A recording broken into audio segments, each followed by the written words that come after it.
जब तुम दोनों ने मुझे दोषी सिद्ध करने का प्रयास किया, तुम दोनों ने कहा कि मैं अपना दायित्व निभाने में असमर्थ रहा। पहले तो श्री राम की बात ना मानकर माता सीता को वन में अकेला छोड़ा है। वहां से रावण ने उनका अपहरण किया और फिर श्री राम की आज्ञा मानकर माता सीता को वन में अकेला छोड़ दिया। परंतु मेरा ईश्वर साक्षी है, यदि मेरा वश चलता तो मेरे सिया राम न तब एक दूसरे से विलग होते, ना ही अब।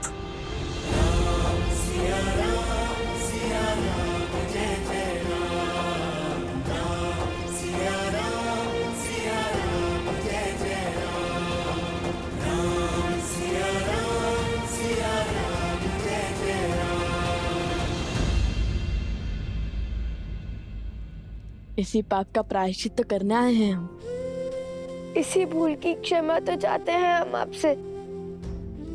हमने आपको क्रोधित किया, आपको हराने के लिए आपका अपमान किया। आज यदि आपने हमें क्षमा नहीं किया तो माता भी हमें कभी क्षमा नहीं करेंगी। एक मुख सूरज एक मुख चंदा, दिए सिया के सुख आनंदा। एक एक आत यमज युगला, जानकी सुत रूप नव कुश बोला। जानकी सुत रूप नव कुश बोला।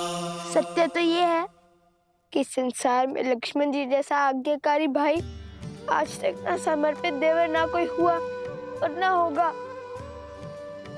जिन्होंने माता सीता की रक्षा में श्री राम की सेवा में 14 वर्ष पलक भी नहीं झपकी। क्षमा कीजिए हमें।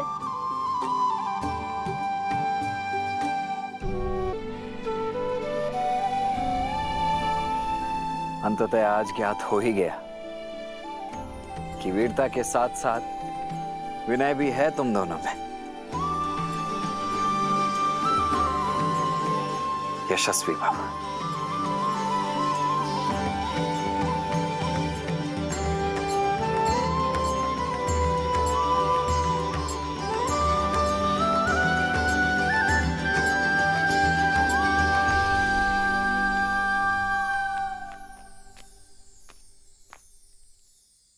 हम पूरे रघुकुल से क्षमा चाहते हैं।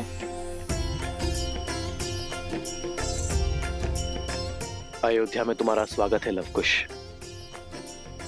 तुम मेरे अतिथि हो। तुम्हारी व्यवस्था हनुमान को दे दी गई है। निश्चिंत होकर अयोध्या में रहो और अयोध्या को अपना ही घर समझो। और अब मेरे एक प्रश्न का उत्तर दो। तुमने मुझे और जानकी को मिलाने के लिए मुझे ही चुनौती दे बैठे। इतना बड़ा संकट उठाया, अपने प्राण तक दांव पर लगा दिए। दो अपरिचितों को मिलाने के लिए इतना कुछ क्यों किया तुम दोनों ने? क्षमा प्रार्थी हैं। हमें स्वयं अब समझ में आया है कि हमारा युद्ध आपसे कभी था ही नहीं, बल्कि आप जिस प्रजा को बचाना चाह रहे हैं, हमारा युद्ध तो उसके सोच के विरुद्ध था। उस लोक अपवाद के विरुद्ध जिसके कारण आप और माता सीता अलग हुए। ये संसार उचित अनुचित, धर्म और अधर्म, न्याय और अन्याय का अनूठा संगम है लवकुश। किंतु जब जब कुछ अनुचित घटता है तो उसका दायित्व लेकर अनुचित को उचित करने का प्रयास करना चाहिए, ना कि अनुचित को अनुचित सिद्ध करने का प्रयत्न। और हर बार उचित अनुचित का भेद मिटाने के लिए शस्त्र नहीं उठाने पड़ते लवकुश। दृढ़ निश्चय कर समाज को समझाने की पहल करनी होती है। मेरा और सीता का पृथक होने का निर्णय भले ही हम दोनों का था, किंतु हमें मिलाने का निश्चय हम समाज से चाहते हैं और हमें पूरा विश्वास है कि एक दिन ये समाज अपनी सोच अवश्य बदलेगा। आपका निश्चय अब हमारा उद्देश्य है। और इस बार हम विजय बल से नहीं, अपने गुरुवर की दी हुई शिक्षा से पाएंगे।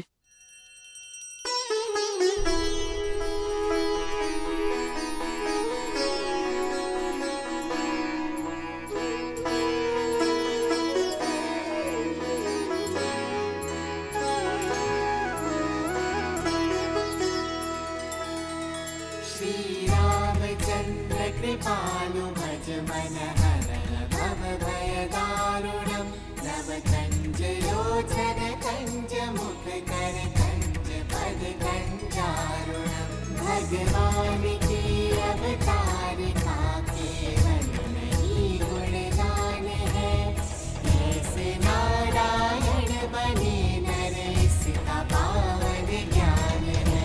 सिया राम सिया राम सिया राम सिया राम सिया राम सिया राम सिया राम सिया राम।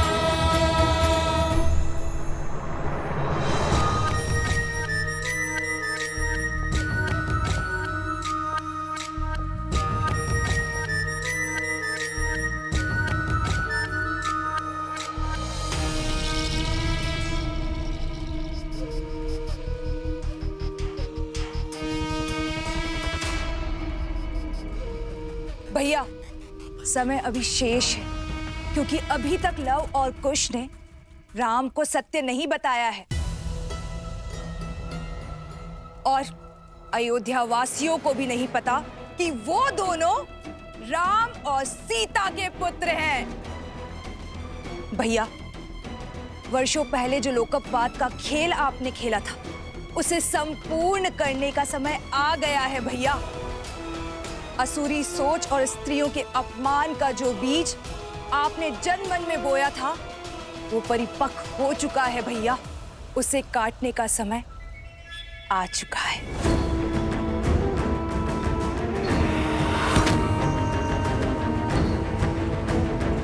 अब होगा मेरी माया का शंखनाद। लव कुश जहां भी जाएंगे पुरुषों द्वारा स्त्रियों का अपमान ही देखेंगे।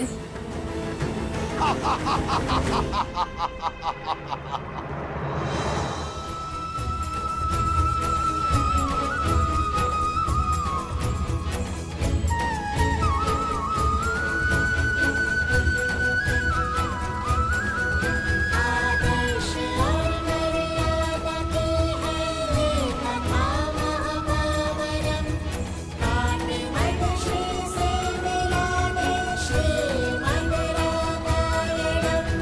श्रीमद् रामायणम् श्रीमद् रामायणम्। सिया राम सिया राम सिया राम सिया राम सिया राम सिया राम सिया राम सिया राम। कभी कोई कार्य अच्छे से नहीं हो सकता तुम स्त्रियों से। देख रही हो इसे, कितनी त्रुटियां हैं इसमें। ऐसी होती कलाकृतियां, इसे कौन खरीदेगा?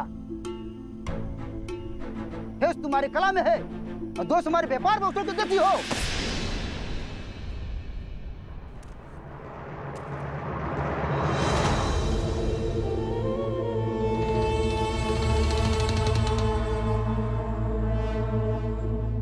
अद्भुत। महाराज की माया ने अपना असर दिखाना प्रारंभ कर दिया है। अरे अरे अरे, सबके सामने अपनी पत्नी का अपमान करते हुए लज्जा नहीं आती तुम्हें?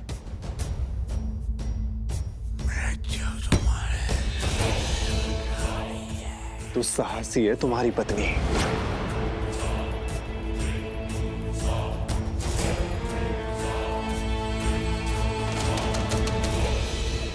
अन्य पुरुष से बात करते लज्जा नहीं आती तुम्हें? घर चलो, आज तुम्हें ज्ञात होगा कब किससे और कैसे बात करनी चाहिए।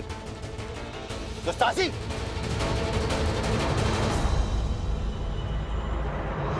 भैया, धर्म की अयोध्या में इतना अधर्म कैसा विष घुल गया है इनके मस्तिष्क में। हमें क्रोध को नहीं, कला को अपना अस्त्र बनाना होगा कुश।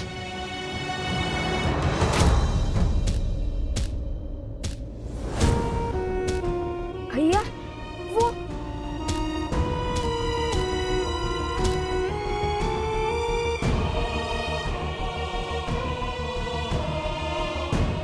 ये स्त्री कौन है जो इन स्त्रियों का कष्ट देखकर इतनी व्यथित हो रही है? चलो चलकर देखते हैं।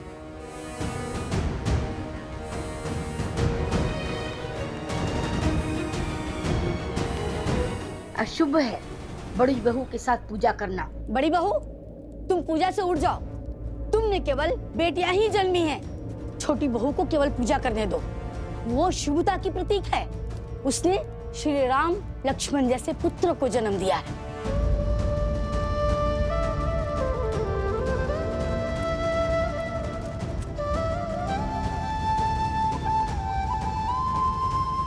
लगता है अयोध्या को केवल श्री राम की आस है, माता सीता की नहीं। पुत्र में राम कहाँ से देखेंगे जब तक पुत्री में सीता नहीं देखेंगे।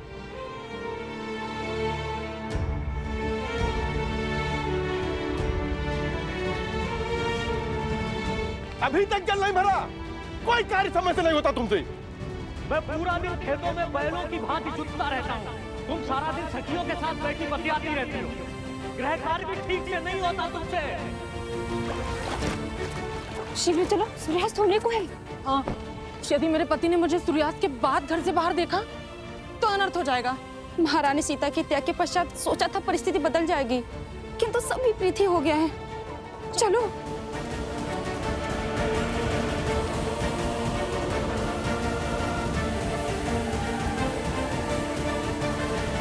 आप हमारा पीछा क्यों कर रहे हैं?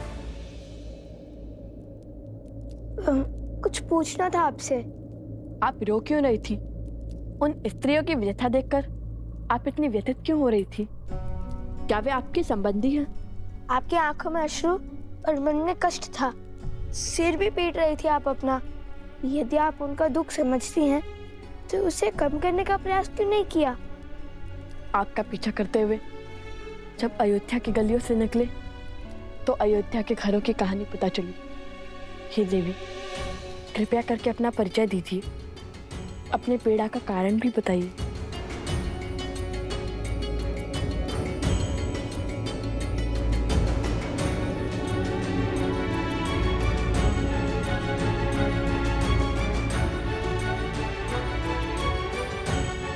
मैं हुआ भागन हूँ जो प्रभु राम के समक्ष न्याय की गुहार लेके गई थी। भयानक आंधी और वर्षा हो रही थी, इसी कारण मैं अंधकार के पूर्व घर न लौट सकी। सिर्फ इसीलिए मेरे पति ने मेरा बहिष्कार कर दिया। चयन आपको करना है महाराज, या तो आप न्याय कीजिए या तो फिर मुझे आत्महत्या करने की अनुमति दीजिए महाराज। अयोध्या के महाराज ने मुझे न्याय तो दिया, किंतु उस न्याय का दंड भोगना पड़ा। अयोध्या की महारानी देवी सीता को।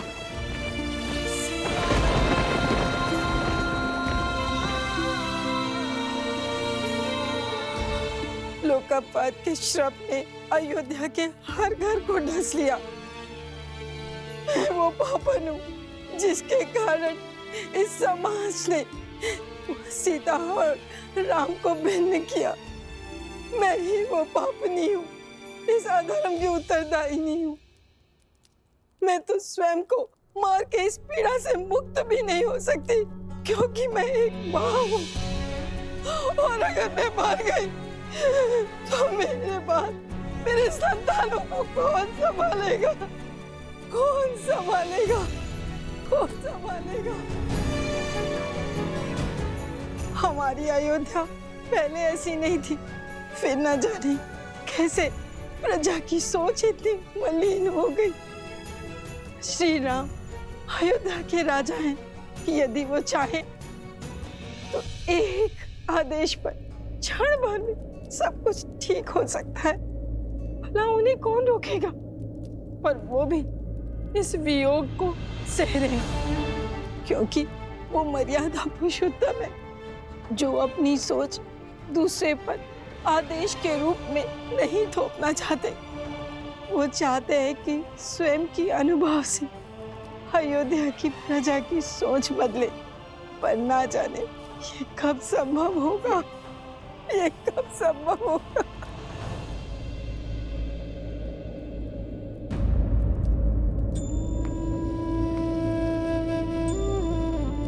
माते, नहीं, मुझे इतना आदर मत दीजिए।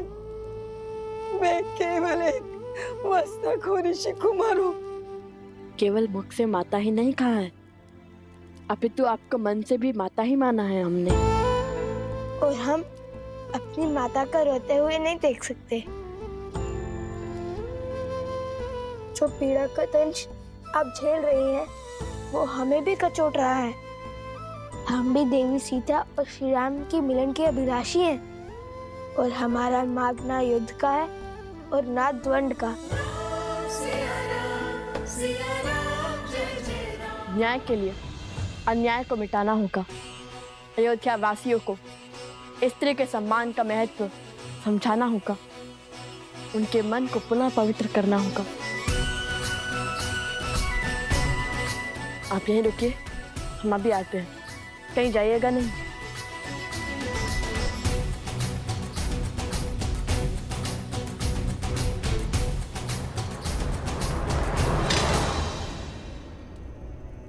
अरे भीतर कहाँ चले जा रहे हो? श्री राम से मिलने। और हम तुम्हें जाने देंगे?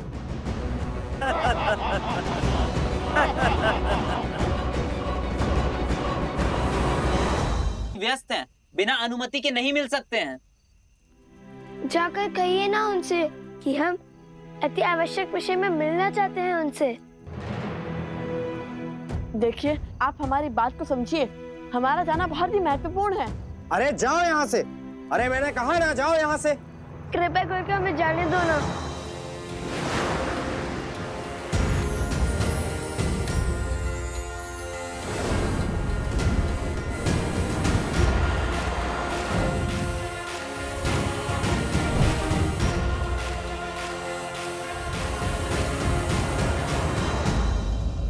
क्या हुआ?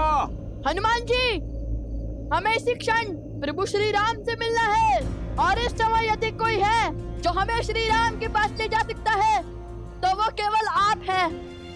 बात वचन की है हनुमान जी, किसी को लौटाने का वचन देकर आए हैं हम। सहायता कीजिए ना हनुमान जी।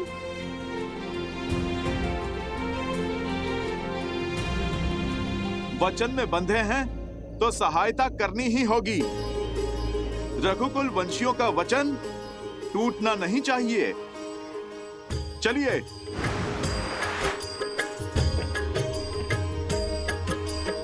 जय श्री राम।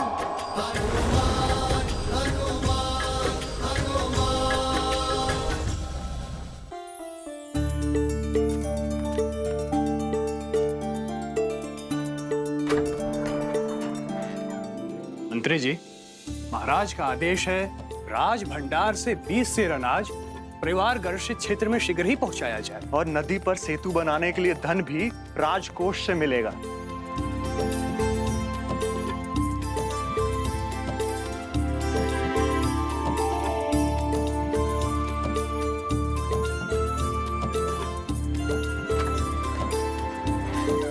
अद्भुत। इतने बड़े कौशल राज के महाराजा होने के बाद भी सूर्यास्त के पश्चात वे कार्य कर रहे हैं। पिता किसके हैं?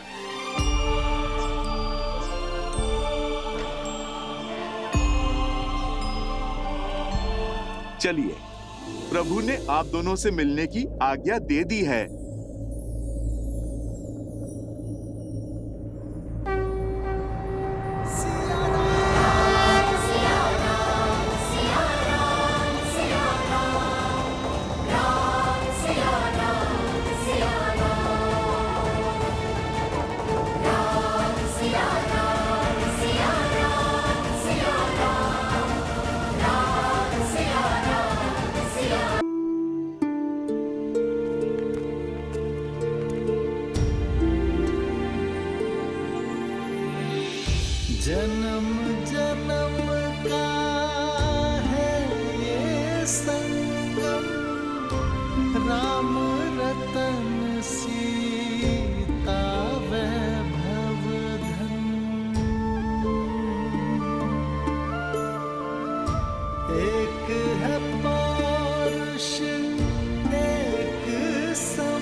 कहने को तो महलों के राजा, कौशल के महाराज, किंतु जीवन माता सा सरल जीते हैं।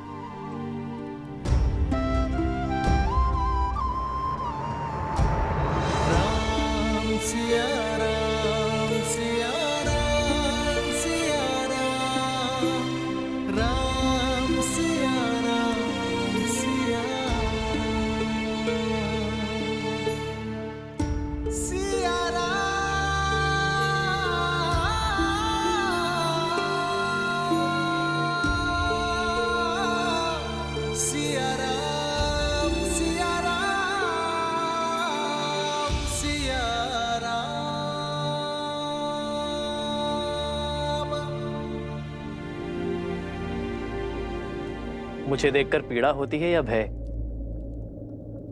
जब भी तुम्हारे समक्ष आता हूं, तुम्हारे नेत्रों से कल कल अश्रु बहने लगते हैं।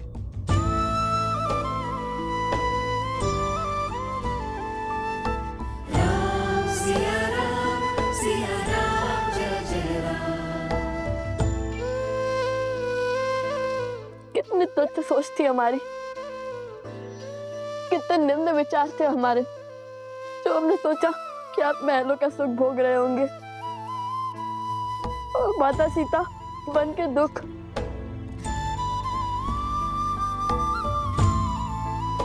यहाँ आए तो समझ में आया कि एक और आप कौशल राज के महाराज की भांति अपने राज्य को हर संकट से बचा रहे हैं, और दूसरी ओर किंतु एक सन्यासी की भांति सब कुछ त्याग बैठे हैं। ये वनवास केवल माता सीता का नहीं, बल्कि प्रभु श्री राम का भी है। राम सिया राम जय जय राम। चला कि जितनी पीड़ा माता सीता को श्री राम के लिए हुई है, उससे अधिक पीड़ा श्री राम के मन में माता सीता के लिए है। सिया राम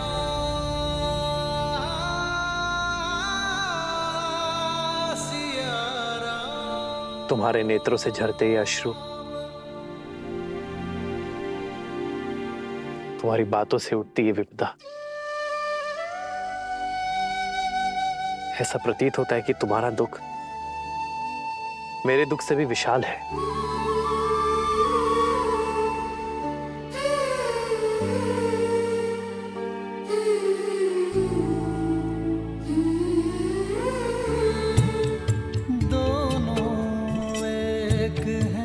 बस यही सच है, राम लक्ष्य और राम ही पथ है, विरह की आग में जले सिया राम, एक है तन और एक है प्राण। सिया राम सिया राम सिया राम सिया राम। आपकी वियोग को अंत तक हम लाएंगे, सिया राम का मिलन हम करवाएंगे, उनकी बीच की दूरी को हम मिटाएंगे। और ये कार्य तभी पूर्ण हो सकता है जब अयोध्या का हर एक व्यक्ति स्त्रियों का महत्व समझे, पत्नी, माँ और बहन का मूल्य जाने, और स्त्रियों को अपने समान माने, और प्रजा की निम्न सोच को बदलने का मार्ग है हमारे पास। ऐसा मार्ग जो सीधा भी है और सरल भी, जो आपको भी भाएगा और माता सीता को भी। किंतु आपकी अनुमति के बिना आपके राज्य में ऐसा नहीं कर सकते। कैसा मार्ग?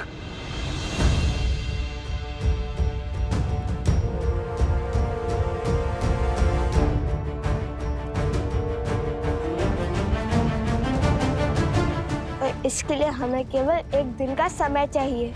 हम वचन देते हैं, इस शुभ कार्य में कुछ अशुभ नहीं होगा। आपके पुत्र होने के नाते हमें एक अवसर दे दीजिए।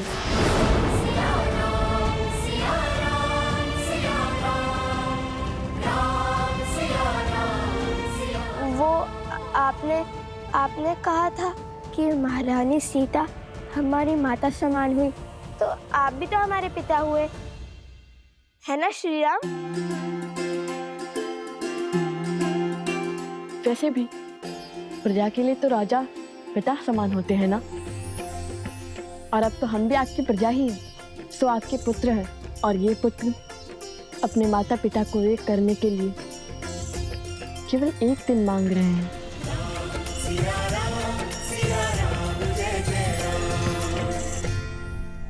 मान जाइए ना प्रभु, मुझे लवकुश पर पूरा विश्वास है।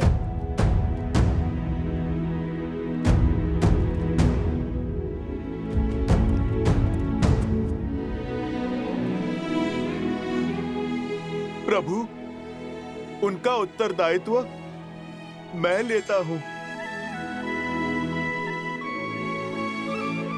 और फिर यदि ये कार्य सफल हुआ तो ये राज्य पूरा खुशियों से भर जाएगा प्रभु। हर संकट टल जाएगा प्रभु।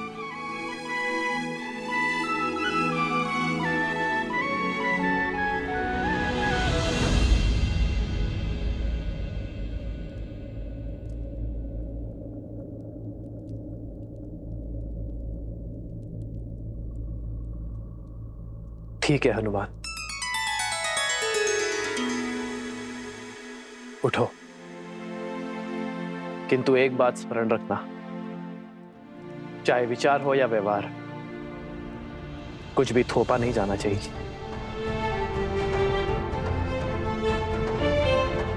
यदि अयोध्यावासी एक दिन में तुम्हारी बात मानेंगे तो तुम्हारे उपाय को और आगे बढ़ाएंगे, अन्यथा ये निर्णय भी पुनः नियति पर छोड़ देंगे। ज्येष्ठ पिताश्री,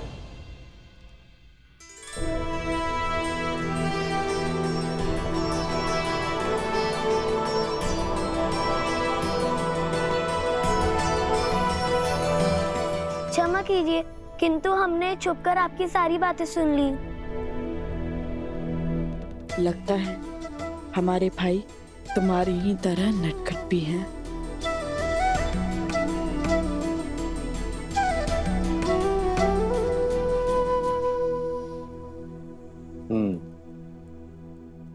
इतना दुस्साहस उचित नहीं है। ये राज नियमों के विरुद्ध है।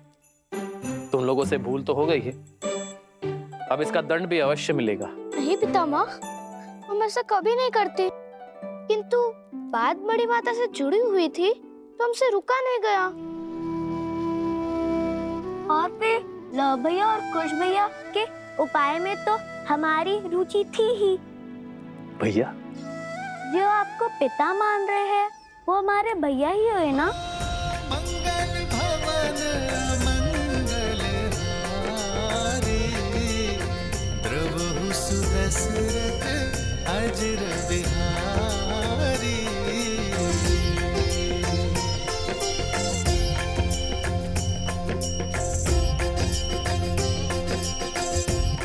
उचित है हनुमान, सबकी भावनाओं का ध्यान रखते हुए आगे बढ़ो। जो आज्ञा प्रभु।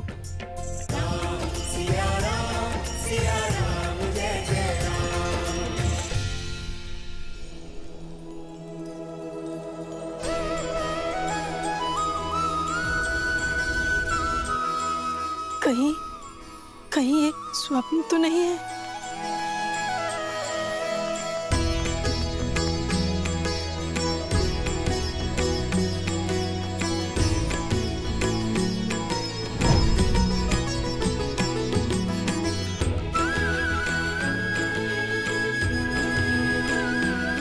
माता, हर कष्ट, हर पीड़ा, हर क्लांति को पीछे छोड़ने के लिए सच हो जाइए। हम आ गए हैं, किंतु एक सहायता की विनती लेकर। कैसी सहायता?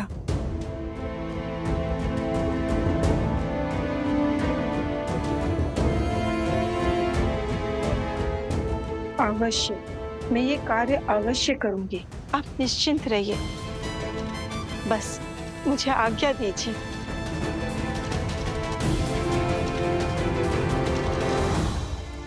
हमें भी कार्य दीजिए भैया।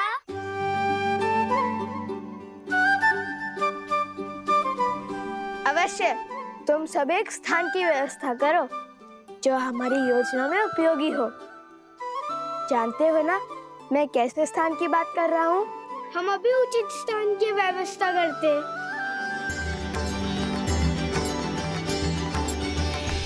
हर कोई इस योजना का अंग बन रहा है। आप मुझे भी तो कोई कार्य दीजिए। बताइए मुझे क्या करना है? हनुमान जी, आप जब हमारे पास थे तब हम आपकी कितनी सेवा करते थे। आपको अपने हाथों से ग्रास खिलाते थे। पर हम जब से यहाँ आपके अतिथि बनकर आए, आपने तो हमसे एक बार भी भोजन के लिए नहीं पूछा। भोजन क्या, मैं आपको 56 भोग खिलाता हूँ। आप दोनों चलिए, आइए।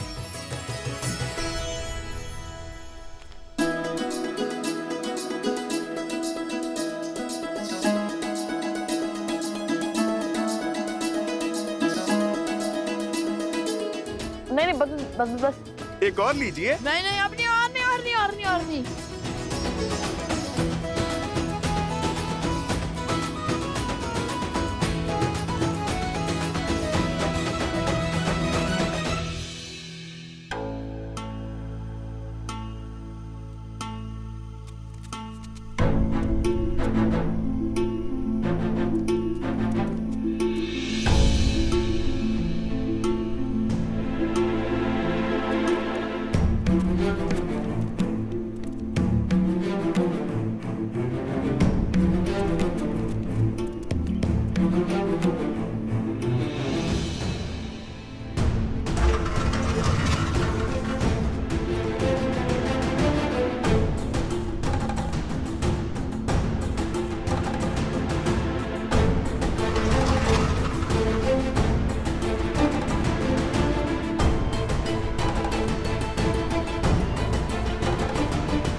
उचित रहेगा।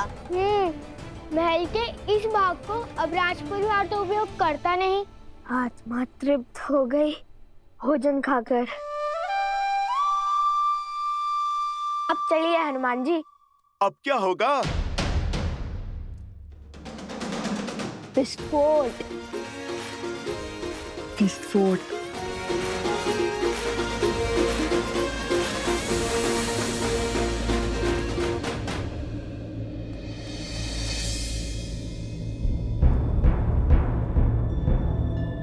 अरे अयोध्या की सारी स्त्रियां कहीं चली गई हैं। सब की सब खो गई।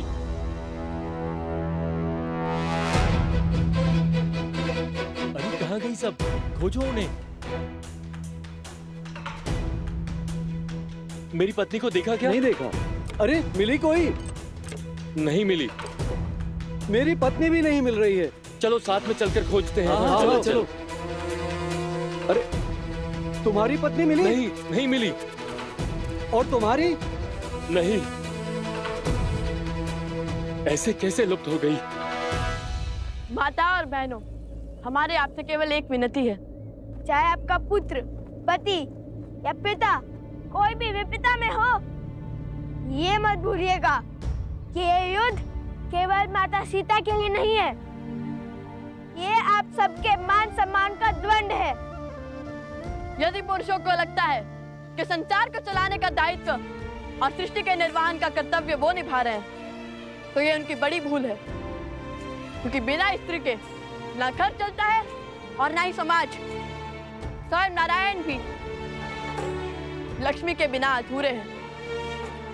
जब तक अयोध्या में राम राज्य की स्थापना नहीं होगी, तब तक श्री राम और माता सीता का वियोग समाप्त नहीं होगा।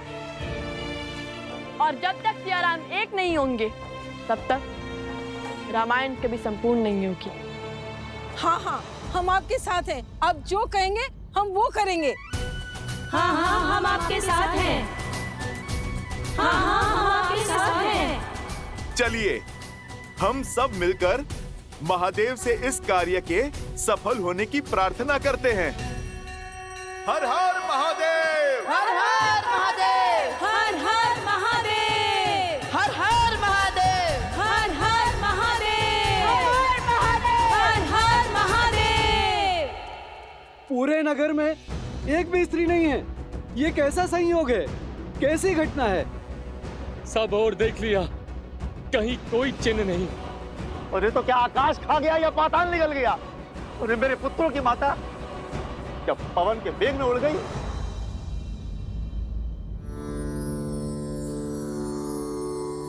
श्री राममं श्री राममं श्री राम चलो श्री राम राम रमेति रमे रामे मनोरमे सहस्रनाम तत्तुल्यं राम नाम वरानने श्री राम राम रमेति रमे रामे मनोरमे सहस्रनाम तत्तुल्यं राम नाम वरानने। देखो हनुमान जी की अद्भुत लीला। उचित समय पर आए हैं हनुमान जी। अब यही हमारी समस्या श्री राम तक पहुंचाएंगे। चलो चलो चलो। हाँ, चलो चलो देखो।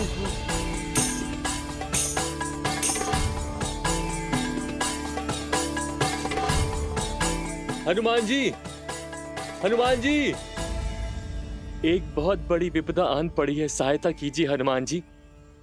इसलिए आपका ध्यान तोड़ना पड़ा हमें।